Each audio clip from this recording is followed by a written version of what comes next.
Assalamu alaikum, ladies and gentlemen. Welcome to the Ambassador's Lounge. The year 22 was very important for Iran, particularly in the context of the nuclear deal which it has concluded with the West and the US. Now, there was a time when, particularly somewhere in August, September, when it was thought that the two sides had reached an agreement and the deal was going to be signed. But somehow or the other something went wrong, which we will discuss, and the deal was never materialized. And then, of course, the Ukraine crisis started, in which Iran, by the end of the year 2022, was allegedly providing drones to the Russians, and Russia and Iran, they became quite close on that. Now, how far or how the year 2023 will be as far as the nuclear deal is concerned? I'm joined today with my friend, my dear colleague, Mr. Asif Durrani, and we will discuss the future of the nuclear deal. Is it viable? Is it there in the offing, or it is completely disappeared? Asif, what are the prospects for the nuclear deal in the year 2023? Thank you, Imran. As far as Joint Comprehensive Plan of Action, or JCPOA, is concerned, or it is also called as nuclear deal, that is very much there. And there is an overwhelming support for the nuclear deal. It should be done. But it is the United States which is dragging its feet. It has bipartisan almost support as far as JCPOA is concerned, support in a sense that to ask Iran to also include missile and Middle East policy of that country, which Iran is refusing. Secondly, if you have mentioned year 22, so in February, Ukraine war starts. And subsequently, that was in the middle of the negotiations which US and Iran had at Vienna, also participated by other European countries, Russia and China. But what happened is that, as you rightly pointed out, that in August, everyone was euphoric that they are going to conclude the deal, in a sense that the United States would come back to JCPOA, which it withdrew during Trump's presidency in 2018. Yeah. And they also slapped stringent sanctions against Iran. Maximum pressure. And maximum pressure. The result was that Iran's oil exports Plummeted. Absolutely plummeted, and that has given rise to economic problems to Iran. Now, Tuman is close to 45,000. Tuman is equal to $1. I mean, these are the pressures which they adopted. But Biden himself actually is backtracking. That is the issue. And that would be a danger for the disarmament machinery, which is already suspended for the past 3 decades. You are right. But there are other issues. For instance, the IAEA says that Iran has to tell them about the 3 undeclared sites where they found traces of man-made uranium. Iran says that this dossier has to be closed. They are not ready to give the details on that. So there are certain things which Iran also has to do. You cannot say everything, well, it's the US, it's because of the US. Iran has been quite obdurate in certain things, like for instance, this thing. I don't think so. Reason is that when this JCPOA was signed in 2015 under Resolution 2231, Iran was in full compliance till 2018. Yes. Once the United States withdrew, then Iran is under no obligation. This is what the position Iran has taken. Let me finish. The reason is that you cannot have the cake and eat it too. And Iran wants to talk from the position of equality, not being the underdog. No, Iranians would not do that. And in fact, for them, the loss would be the United States or Israel or others. Well, we'll come to whoever's loss it's going to be, but you said, yes, the deal was signed in 2015. This is 2023. Things have changed, right? Iran has enriched uranium up to 60%, and they say it's technically, they can enrich it to 90% even, which is weapon grade uranium. Iran has the technical know-how. Iran has the ballistic missiles, which it did not have in 2015. So obviously, there will be changes in the treaty. It cannot be the 2015 treaty. This is and one more thing. Yeah. Iran has also made new series of new proposals. It has said that, well, the revolutionary or the Pasdaran, they have to be, or the revolutionary guards, which were blacklisted by the US, they have to be delisted. That is what Iran says. And Iran also wants the US to give them the guarantees. First, they want that this agreement should be converted into a treaty, and there should be that US should give them guarantee that the next administration will not backtrack. Well, I cannot go into the details, but what Iran as a party, and to be devil's advocate, is justified raising these demands if the United States is raising demands. And when you talk about Iran's own right to access to nuclear technology, you cannot deny it. It has signed NPT. Yes, so under the NPT, you have the Only right. for peaceful purposes. Of course, peaceful. They have not denied that it is not for peaceful purposes. No one can prove it yet. Okay, we'll come to that. No, NPT, we can't come to that. Reason is that here you have to continue the dialogue. And the dialogue is that United States has withdrawn from the agreement. And Iran is not in violation of the agreement. Now Iran is showing the reaction that they can go to any extent, which is why Kharazi's statement last year in September 2022, that we have attained the capability. Technical capability. But why? There are 30 countries which are just scooting away to become nuclear power. It is the dual-use technology. And it is the intention. Well, we can discuss those 30 countries. Those 30 countries which you are referring to, who are screw turn away from, well, they are different. We can discuss them. We can discuss that. But here we are. You mentioned Kamal Kharazi, but let me tell you that Mohammad Islami, who is the head of the Iranian civil nuclear agency, he said that Iran has technical ability. He also said that, what Mr. Kharazi said. But then, couple of days later, that statement was retracted. Just a second. It was retracted that we have not, the fatwa which Mr. Khamenei has given, it stands. Imran, it is the capability versus intentions. And this fatwa can be retracted, saying that if Iran is under threat. But at the moment, it has not. At the moment. But if Iran is under threat. What do you mean by if Iran is under threat? They will decide. No. What do you mean by Iran is under threat? Iran would say that we are under threat. Under threat of what? Of the United States. What will United States? Of Israel, they are nuclear powers. Yes. And they don't subscribe to negative security assurances resolutions under which the nuclear power give assurances to non-nuclear weapon states that they will not be attacked. If that attack takes place, then Iran has the right to change its intentions, okay, like we did. Let me put like, this. No. Here, the argument is because Asas for goose should be Asas for the gander. Reason is that we in India said it's peaceful nuclear explosion. We did not believe their intentions or their promises, and we were right. Because they changed their intention in 1998. Let's come back to Iran. So you said that if Iran is under if Iran is under threat, what sort of a threat? You mean to say Israel will attack?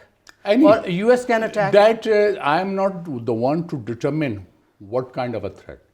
They will make this a pretext to become nuclear weapon state. So is Iran, let me ask you this. Is Iran a nuclear threshold country at the moment? I think so. Because it is, as I said, it is a dual-use technology. You can make electricity out of it. You can make use. How do you say it is a nuclear threshold country? Because I believe what Kharazi has said, because it was a signal. It was a signal to that. I mean to say Iran has Imran, the capability and it has the infrastructure to make a nuclear bomb. Imran, if you can enrich 20%, You can enrich 60%, you can enrich 90%. 90%. That's the political decision you have to make. That's why I refer to 30 more countries which are skew turn away, like Japan, like Canada, like South Korea, and others. So they can do that, but since they enjoy the nuclear umbrella of the United States and NATO, so they are not going nuclear. But tomorrow Australia can decide, they can go nuclear. So this is a dual-use technology. Therefore, there's a regime, nuclear suppliers group, there's a missile technology control regime, there's a Australia group, which talks about now, chemical precursors. If Iran goes nuclear, which it's a very big if, because I believe Iran has no reason to go nuclear, nor if Iran goes nuclear, it will serve their purposes. But how will it affect the geopolitical reality in the region, Asif? Saudi Arabia has said that if Iran goes nuclear or they have nuclear weapon, all bets are off. Mind it, Saudi Arabia already has a nuclear program which is still in the embryonic stage. UAE has a nuclear program. I fully agree. Reason is it will create and there's Turkey, there's Egypt. Domino effect. And as you said, all bets are off. They will go it because Israel did not subscribe to declaring Middle East as a nuclear weapon free zone. Yes. Right? And that happened under the supervision of the United States. So here this kind of duplicity cannot work. One. Secondly, disarmament machinery is already paralyzed for the past 3 decades after the signing of the Comprehensive Test Ban Treaty, CTBT, in 1996.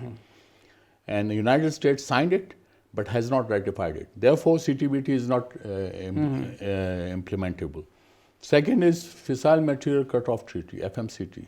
Those dialogues are continuing since 1990s onwards. Reason is America does not want to declare the existing stockpile or to dismantle the existing stockpiles. They want from henceforth whatever enrichment. Okay, you're right. Yeah. But let's come back to the region. How will it affect the region? Disarmament, the overall disarmament. And the nuclear non-proliferation treaty will be dead. There will be more proliferation of weapons. Everything would be dead when you talk about nuclear disarmament. And NPT would be dead. Because if Iran, being a signatory of the NPTs, goes nuclear, so it is dead. Will Iran have to leave NPT to go nuclear? They don't have to, but they become nuclear. If they become nuclear, it means they have violated the nuclear weapons treaty. I mean, we have the case of North Korea. What did they do? What did the Americans do? We had the precedents. So Iran has that. So here the buck lies with the Americans. They are the powerful country. They have been dictating the agenda of this world. And now, since the Ukraine war, now they have directed their guns against the Chinese. Okay, well, let's forget about. Now, tell me why are you so allergic to these issues? These are real issues. I just don't want to divert from. No, we are not just playing hockey. We are talking about geopolitical issues. We are definitely not playing hockey, and we will come to these issues in a separate program. But let's not widen the scope of the program. You cannot separate. These are interlinked issues. Let me ask you one thing. How does the leadership of Iran view the nuclear weapon program or the nuclear program? Why is it important to them? I want to come back to this thing which you. I think leadership in Iran, which is we all know, is clergy, and in fact, Americans are what they wanted was that assurances that United States would not perpetrate any conspiracy to topple the clergy. One of the reasons for signing of the JCPOA was also that in a way they wanted some kind of assurances. Jawad Zarif and the American Secretary of State, Kerry, they had a very good chemistry, but ultimately deteriorated. Reason was the Israeli factor. Israelis were not happy. Of course. And also then here comes also the Abraham Accords. Now UAE, Bahrain is already anti-Iran. UAE, they signed the accords. Now Morocco and Sudan, they are there. And now Saudi Arabia, we don't say that they have signed any accord, but they are facilitating the Israelis.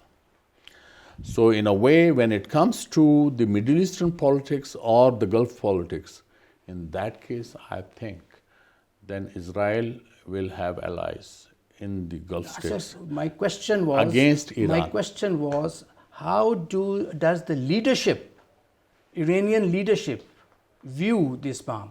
Why are they so passionate about it? I think it's a trophy.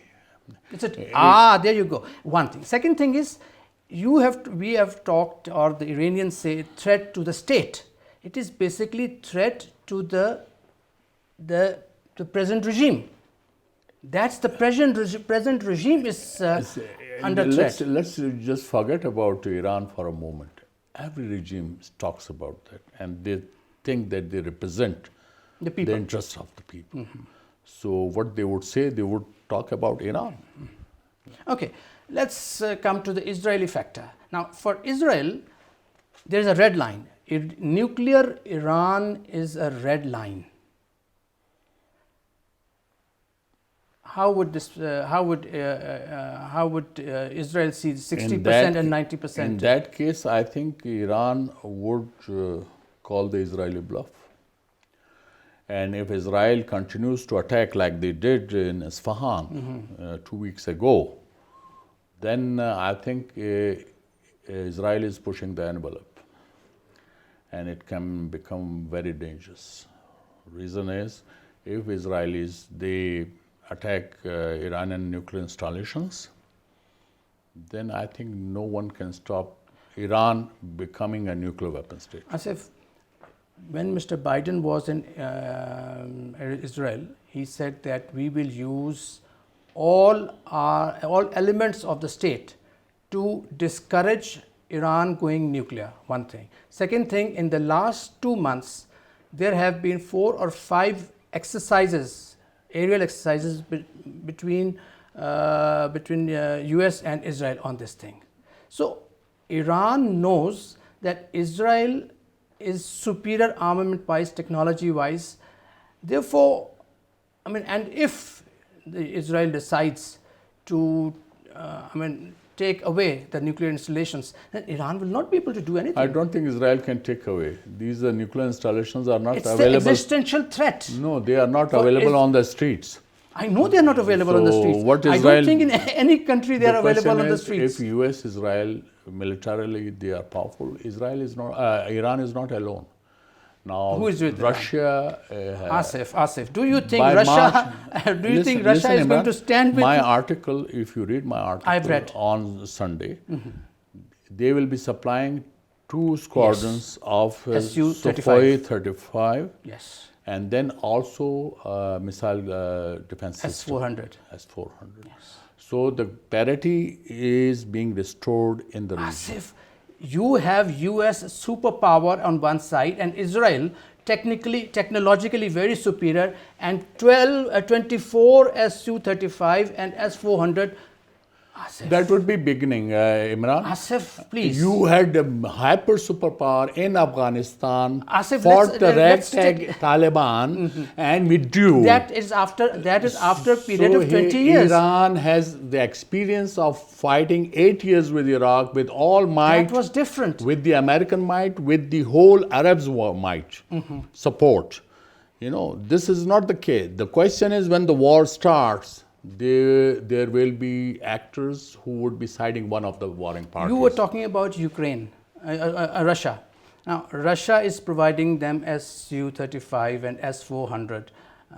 Of course, it would strengthen the defense capabilities of Iran, not the offensive capabilities, the defensive capabilities. Now, Russia has provoked Israel. Israel's Mr. Netanyahu, in a recent interview with CNN, he said that, till long they were refusing Iron Dome to Ukraine. He said, we are considering. Now, if Russia provides Iron Dome security system, defense system to Ukraine, that would, of course, strengthen their defense also. On the other hand, Saudi Arabia, which has problems with Iran, it sided with the Russia, and now when Russia is providing these things to strengthening Iran, obviously Saudis would also be concerned. I think Iran strange things will be happening when these kind of situation emerge. We are at this point of time on 14th of February on Valentine's Day. We just cannot predict what will happen, but the signs are ominous, and that is not good. And I'm worried about the fate of the JCPOA.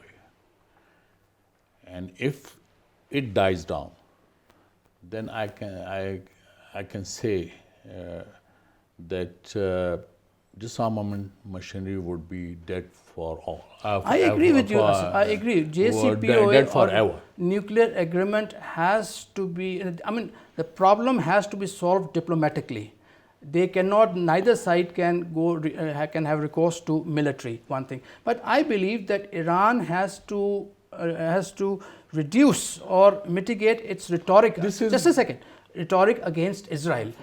The reason why Israel considers it as an existential threat is because of Iran's. Look, Israel has attacked Isfahan facility. Yes. So who has done the provocation? Who has killed the Iranian scientists? This is because of what? No, I'm not justifying what they're saying. No one can justify the killing. No one is justifying it takes two to tango. No one is justifying what Israel has done. But I am saying is that Iran has to lessen the passion of its rhetoric against Israel. That Israel has to be eliminated. Imran, I agree with your emphasis. Diplomacy has to be given a chance, which is unfortunately missing at the moment. And hence we are discussing all these scenarios, which are ominous. Yeah.